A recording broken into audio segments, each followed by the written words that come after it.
দেখি এখানে ঋণাত্মক মানগুলো যেগুলো আছে অর্থাৎ -3 -2 -1 এই মানগুলো, আবার ধনাত্মক যে মানগুলো আছে 1 2 3 এইগুলো মান আমরা যদি সংখ্যা রেখা অঙ্কন করি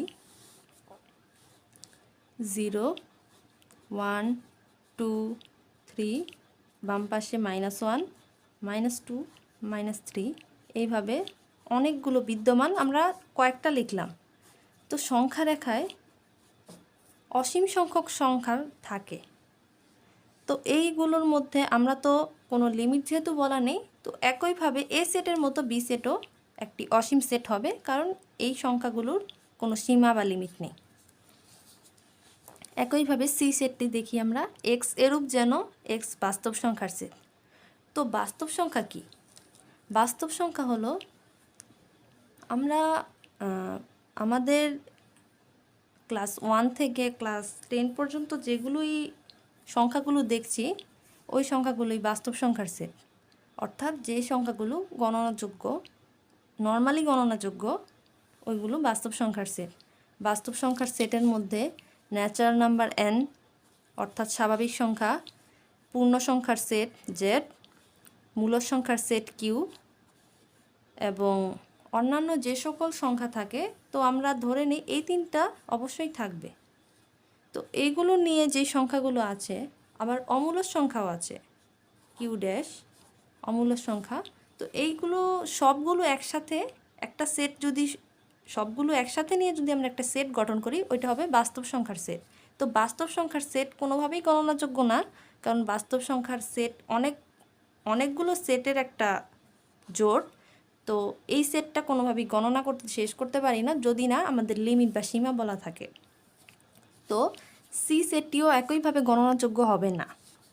এখন দেখি কিউ একটি সেট, এ বাই বি যেন এ ও বি পূর্ণ সংখ্যা এবং বি নট ইকুয়াল টু 0।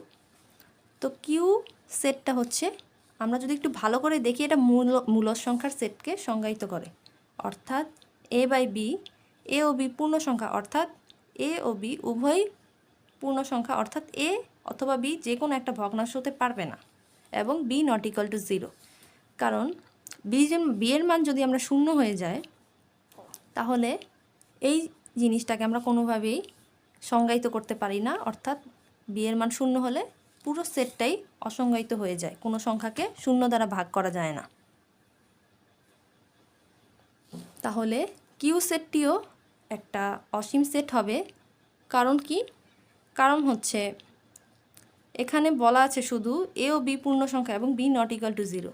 তো এ ও বি পূর্ণ সংখ্যা হলে পূর্ণ সংখ্যার সেটও তো আমরা একটু আগে আলোচনা করলাম, পূর্ণ সংখ্যার সেট যেহেতু অসীম সেট, তাহলে এই সেটটাও অসীম সেট হবে। এবং পুরো একটা সেট যদি আমরা বিবেচনা করি, এই সেটটা হচ্ছে মূলদ সংখ্যার সেট। তো মূলদ সংখ্যার সেট কোনোভাবেই নির্দিষ্ট হবে না, অর্থাৎ নির্দিষ্ট উপাদান হবে না, কারণ মূলদ সংখ্যার সেট এ বাই বি আকারে যদি আমি যে কোনো সংখ্যাকে প্রকাশ করি, যেমন 4/2, 3/6, 5/25, এই সংখ্যাগুলোকে পি বাই কিউ আকারে যদি আমি প্রকাশ করি, তাহলে এইভাবে অনেকগুলো সংখ্যা আমরা বানাতে পারি যেগুলোর কোনো সীমা বা লিমিট নাই। এই জন্য কিউ একটি মূলদ সংখ্যার সেট। এখন আমরা পরবর্তীতে দেখি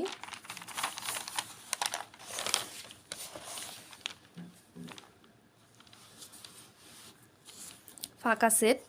ফাঁকা সেট হচ্ছে যে সেটের কোনো উপাদান নেই তাকে ফাঁকা সেট বলে।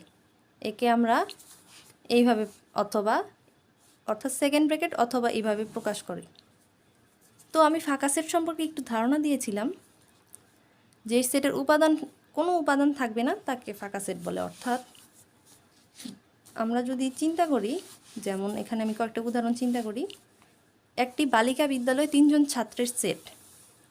তো একটি বালিকা বিদ্যালয়ে তো কোনোভাবেই ছাত্র থাকতে পারে না, বালিকা বিদ্যালয়ে ছাত্রী থাকবে। তো এই জিনিসটা তো অস্বাভাবিক। তো বালিকা বিদ্যালয়ে অবশ্যই কোনো ছাত্র থাকতে পারবে না, ছাত্রী থাকবে। এই জন্য এই সেটের কোনো উপাদান থাকবে না। এখন আমরা অনেকে বলতে পারি 3 জন ছাত্র বলা হয়েছে, তো 3টা ছাত্রের নাম এই একটা সেট গঠন করতে পারে, কিন্তু না। একটা বালিকা বিদ্যালয় তিনজন ছাত্র কোনোভাবেই থাকতে পারে না। যদি তিনজন ছাত্রী বলতো তাহলে আমরা ধরতে পারতাম এই সেটের উপাদান আছে। যেহেতু এই সেটটার কোনো উপাদান নেই, তাই এই সেটকে আমরা সেকেন্ড ব্র্যাকেট অথবা এইভাবে প্রকাশ করতে পারি। পরবর্তীতে একটি সেট, একে এমনভাবে সংজ্ঞায়িত করা হলো যেন x belongs to natural number বা স্বাভাবিক সংখ্যা যেন এক্সের মান 10 থেকে বড়, 11 থেকে ছোট। তো এক্সের মান হচ্ছে স্বাভাবিক সংখ্যা যা 10 থেকে বড় এবং 11 থেকে ছোট। তো স্বাভাবিক সংখ্যা কি? স্বাভাবিক সংখ্যা হলো 0 থেকে বড় এবং সকল পূর্ণ সংখ্যা। তো 0 থেকে বড় এইরকম সংখ্যা 10-এর পর আমরা কি এটা একটু দেখি। 1 2 3 4 5 6 7 8 9 10 11। তো এদিকে দেখি 10 এবং 11-এর পর মাঝে কোনো ধরনের স্বাভাবিক সংখ্যা বিদ্যমান নেই, এই জন্য এটা একটা ফাঁকা সেট অথবা এইরকম। কারণ কি, এখানে 10 এবং 11-এর মাঝে কোনো ধরনের স্বাভাবিক সংখ্যা থাকতে পারে না, যেহেতু কোনো উপাদান নেই, এই জন্য আমরা এটাকে ফাঁকা সেট দ্বারা প্রকাশ করব। আবার বি সেটটাকে আমরা একটু দেখি। এক্স এরূপ যেন এক্স বিলংস টু এন, অর্থাৎ এক্স বিলংস টু স্বাভাবিক সংখ্যা যেন এক্স মৌলিক সংখ্যা এবং এক্স হচ্ছে আপনার 5 থেকে বড়, 7 থেকে ছোট। তো আমরা 5 থেকে বড়, 7 থেকে ছোট এরকম মৌলিক সংখ্যাকে একটু দেখি। আমরা মৌলিক সংখ্যা বলতে কী বুঝি? মৌলিক সংখ্যা হচ্ছে যে সকল সংখ্যা এক এবং ওই সংখ্যা ব্যতীত অন্য কোনো সংখ্যা দ্বারা নিঃশেষে বিভাজ্য হয় না, ওইগুলো হচ্ছে মৌলিক সংখ্যা। তো 5 এবং 7 এর মাঝে অন্য কোনো মৌলিক সংখ্যা নেই, কারণ 5-এর পরে কি, যদি আমরা সাধারণভাবে বিবেচনা করি 5-এর পরে 6 7, 6 কিন্তু মৌলিক সংখ্যা না, 6 হচ্ছে যৌগিক সংখ্যা। তো 5 এবং 7-এর মাঝে কোনো ধরনের মৌলিক সংখ্যা নেই বলে এই সেটটা বি ও ফাঁকা সেট হবে। একইভাবে সি সেটটি দেখি।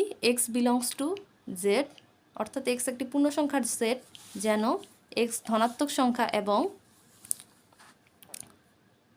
এক্সের মান 70 থেকে বড়, 71 থেকে ছোট।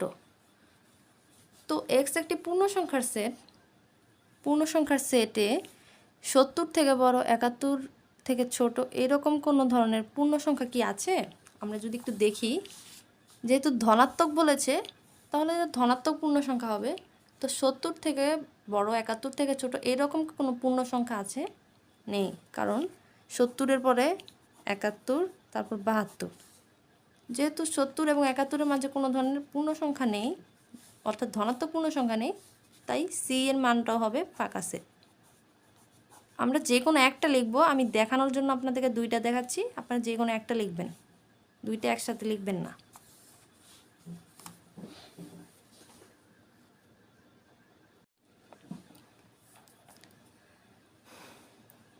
আসসালামু আলাইকুম এভরিওয়ান। আজকে আমরা নবম ও দশম শ্রেণীর সাধারণ গণিতের অধ্যায় 2 খুবই গুরুত্বপূর্ণ টপিক সেটের দ্বিতীয় ক্লাস সম্পর্কে আলোচনা করব। তো এর আগের ক্লাসটিতে আমরা সেটের প্রাথমিক কিছু ধারণা দিয়েছিলাম। আজকে আমরা সেটের প্রকারভেদ এবং সেটের বিভিন্ন কিছু বিষয়ে আবার ধারণা দিব। তো ক্লাসটি আমরা শুরু করি। অধ্যায় 2, সেট ও ফাংশন। সসীম সেট। সসীম সেট, যে সেটের উপাদান সংখ্যা গণনা করা যায় তাকে সসীম সেট বলে। অর্থাৎ যে সেটের উপাদান সংখ্যা নির্দিষ্ট, অর্থাৎ সেটটার যে সকল উপাদান আছে তা গণনা করা যায়। তো আমরা কয়েকটা উদাহরণ দেখি, যেমন এ বি সি ডি, এই 4টা বিভিন্ন সেট। তো এ সেট যার উপাদান হলো এক্স ওয়াই জেড।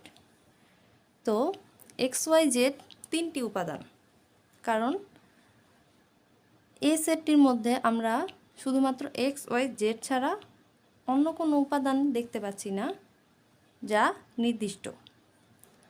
আবার বি একটি সেট যার উপাদান হলো 2 4 6 30, অর্থাৎ 2 4 6 এইভাবে 30 পর্যন্ত।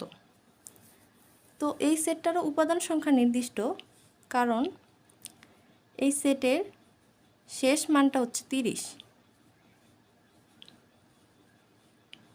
একইভাবে সি একটি সেট যার এইভাবে বর্ণনা করা হলো এক্স সাজ দ্যাট এক্স, অর্থাৎ এক্স এরূপ যেন এক্স মৌলিক সংখ্যা এবং এক্সের মান 20 থেকে বড় এবং 90 থেকে ছোট।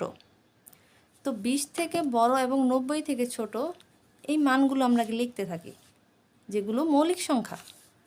তো এই সি সেটটাকে আমরা লিখি 20 থেকে বড়, 90 থেকে ছোট। এরকম মৌলিক সংখ্যাগুলো হচ্ছে 23, 29, 31, 37, 41, 43, 47, 53, 59, 61, 67, 71, 73, 79, 83, 89। তো এগুলো হলো 20 থেকে বড় এবং 90 থেকে ছোট এরূপ মৌলিক সংখ্যা। তো এই সেটে কয়টা উপাদান আছে আমরা দেখি। 1, 2, 3, 4, 5, 6, 7, 8, 9, 10, 11, 12, 13, 14, 15, 16। তো 16 তো একটা সসীম সংখ্যা না, এই জন্য সি সেটের উপাদান সংখ্যা 16টা, অর্থাৎ গণনা করা যায়। এই জন্য সি একটি সসীম সেট। একইভাবে ডি সেট রবিবার, সোমবার, মঙ্গলবার, বুধবার, বৃহস্পতিবার। তো রবি, সোম, মঙ্গল, বুধ, বৃহস্পতি এগুলো হচ্ছে বিভিন্ন বার।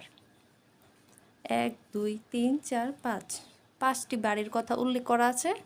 তো 5 আমরা গণনা করতে পারছি, এই জন্য ডি একটি সসীম সেট। তো এর উপাদান সংখ্যা আমরা দেখতে পেলাম 3টি উপাদান আছে। বি এর মধ্যেও আমরা গণনা করে দেখব কয়েকটি উপাদান আছে যা গণনা করা যায়। 2 থেকে 30 পর্যন্ত এই মানগুলো গণনা করা যায়। একইভাবে সি এর মধ্যে আমরা দেখলাম এই গণনা করা যায় এরূপ উপাদান আছে। আবার ডি এর মধ্যে 5টি বারের কথা উল্লেখ আছে যা গণনা করা যায়। যেহেতু সেটগুলো প্রত্যেকটি সেট গণনাযোগ্য, অর্থাৎ উপাদান সংখ্যা নির্দিষ্ট, এই জন্য এই প্রত্যেকটি এ বি সি ডি এই সেটগুলো হচ্ছে সসীম সেট। একইভাবে আমরা অসীম সেট নিয়ে আলোচনা করি। যে সেটের উপাদান সংখ্যা গণনা করে শেষ করা যায় না তাকে অসীম সেট বলে। অর্থাৎ যে সেটের উপাদানগুলো নির্দিষ্ট নয় তাকে অসীম সেট বলা হয়। যেমন A equal to X such that X স্বাভাবিক বিজোড় সংখ্যা, অর্থাৎ এক্স এরূপ যেন এক্স স্বাভাবিক বিজোড় সংখ্যা। তো স্বাভাবিক বিজোড় সংখ্যা বলতে আমরা মূলত বুঝি স্বাভাবিক সংখ্যা এগুলোর মধ্যে যেই সংখ্যাগুলো বিজোড়। তো স্বাভাবিক বিজোড় সংখ্যা সম্পর্কে জানতে হলে আমাদের আগে স্বাভাবিক সংখ্যা সম্পর্কে জানতে হবে। তো আমি পূর্বের ক্লাসে স্বাভাবিক সংখ্যা সম্পর্কে কিছুটা বলেছিলাম, তো আবার বলি। স্বাভাবিক সংখ্যার সেটকে ন্যাচারাল নাম্বার বা এন দ্বারা প্রকাশ করা হয়। তো N equal to 1, 2, 3, 4 dot dot dot, অর্থাৎ 0 থেকে বড় এবং অসীম পর্যন্ত বিস্তৃত এইরূপ সেটকে আমরা স্বাভাবিক সংখ্যার সেট বলি, অর্থাৎ ন্যাচারাল নাম্বার। তো স্বাভাবিক বিজোড় সংখ্যার সেটে স্বাভাবিক সংখ্যার মধ্যে যেই সংখ্যাগুলো বিজোড় ওই সংখ্যাগুলো আমরা খুঁজে বের করব। তো স্বাভাবিক সংখ্যাগুলোর মধ্যে বিজোড় হলো 1, 3, 5, 7, 9, 11, 30 এইভাবে চলতে থাকবে, কারণ আমাদের এদিকে কত পর্যন্ত এটা কোনো ধারণা দেওয়া নেই এই সেটটার মধ্যে। এখানে শুধু বলা আছে এক্স এরূপ যেন এক স্বাভাবিক বিজোড় সংখ্যা। তো স্বাভাবিক বিজোড় সংখ্যা তো আমরা নির্দিষ্ট করে বলতে পারি না, কারণ স্বাভাবিক বিজোড় সংখ্যার মান অসীম পর্যন্ত বিস্তৃত, কারণ সংখ্যাগুলো গুণে শেষ করা যায় না। যেহেতু এখানে আমরা পূর্বে একটা উদাহরণ দেখেছিলাম, এই যে এইখানে বলা আছে যে 20 থেকে বড়, 90 থেকে ছোট, যেই মানগুলো 20 থেকে বড় এবং 90 থেকে ছোট ওই মানগুলোই সি সেটের মান। কিন্তু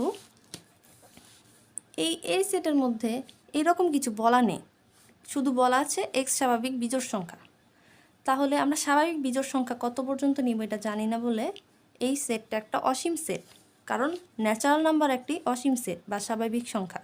তো স্বাভাবিক সংখ্যার মধ্যে বিজোড় সংখ্যাগুলোও একটি অসীম সেট হবে, যেহেতু এর কোনো সীমা বলা নেই, অর্থাৎ লিমিট বলা নেই। আবার বি একটি সেট, এক্স এরূপ যেন পূর্ণ সংখ্যার সেট। তো পূর্ণ সংখ্যার সেট সম্পর্কে আমরা একটু ধারণা দিই। পূর্ণ সংখ্যার সেট হচ্ছে, পূর্ণ সংখ্যার সেটকে আমরা জেড দ্বারা প্রকাশ করি। Z equal to dot dot dot dot -3 -2 -1 0 1 এবং 2 3 ডট ডট ডট। পূর্ণ সংখ্যার সেট হচ্ছে যে সকল সংখ্যাগুলো ভগ্নাংশ না এবং ধনাত্মক বা ঋণাত্মক উভয় হতে পারে, এবং অবশ্যই শূন্য থাকতে হবে। অর্থাৎ শূন্য সহ সকল ধনাত্মক ও ঋণাত্মক পূর্ণ সংখ্যাকে পূর্ণ সংখ্যার সেট বলা হয়। তো পূর্ণ সংখ্যার সেটের মধ্যে একইভাবে আমরা দেখি, এখানে তো কোনো সীমা বা লিমিট দেওয়া নেই সেটটির, তাহলে পূর্ণ সংখ্যার সেট পুরোটাই এই বি সেটকে সংজ্ঞায়িত করে। কিন্তু